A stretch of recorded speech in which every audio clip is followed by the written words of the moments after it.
This is a collection of extinct technology that people under 40 will probably not have heard of. Also, look out for the oldest computer because that will really amaze you. So let's get going.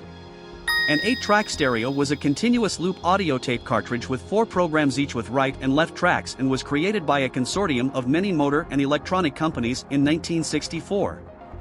It was popular around the world with the advantage that the programs could be switched at will or would play consecutively and continuously, without flipping the tape.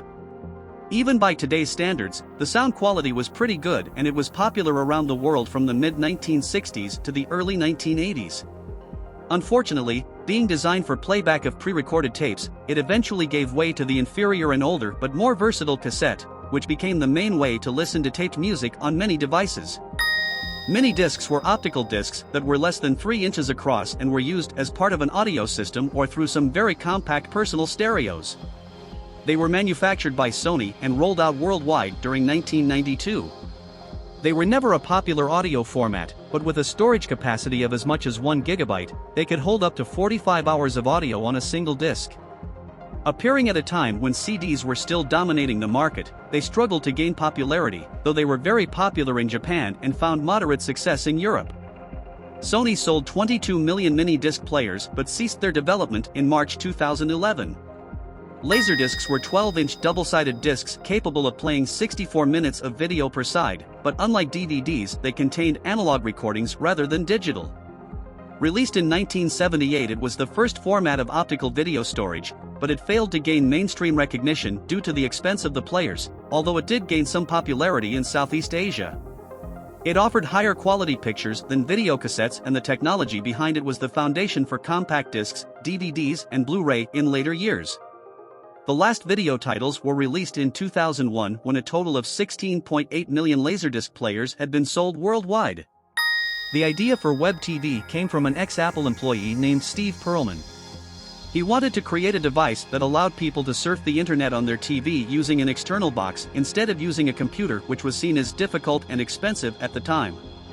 After a year of development, Web TV went on sale in November 1996, manufactured by Philips and Sony, and selling for between $329 and $349, with the monthly service costing $19.99.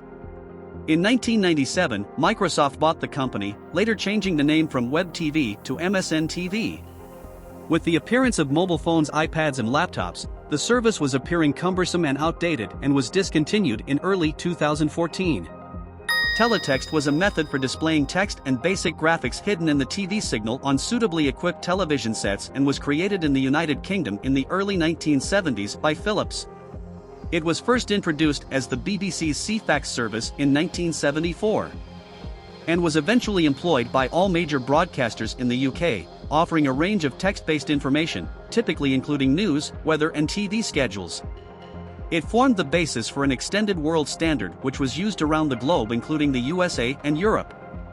Many European services continued to exist until well into the 2000s, when the expansion of the internet made it redundant. The Apple Newton was launched in 1993 and was the forerunner of the iPad.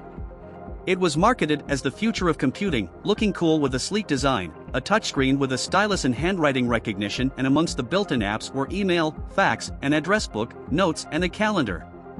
The character detection was frustratingly slow, inaccurate, and required a long period of training, but was improved in later updates.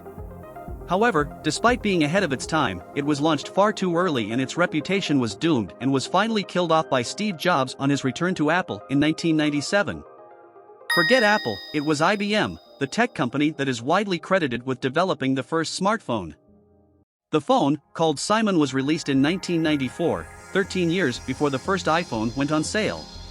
It featured a touchscreen, email capability, and a handful of built-in apps, including a calculator and a sketchpad.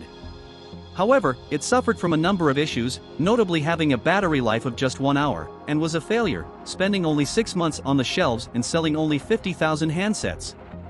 Being amazing because it just shouldn't exist, the Antikythera mechanism is a 2,400-year-old Greek clockwork computer found in a shipwreck off the island that it is named after, and now preserved in an Athens museum. It is a small bronze machine many years ahead of its time, comparable to the analytical engine designed by Charles Babbage in 1823. A working replica has been made, and it was found that in use you would simply enter a date using a handle, and a wealth of accurate astronomical information would appear in front of you, even including the times of future Olympic Games. Although this is the only example known, it is thought that others existed at the time, and scientists have speculated if the Greeks had carried on progressing at this rate they would have landed on the moon within 300 years.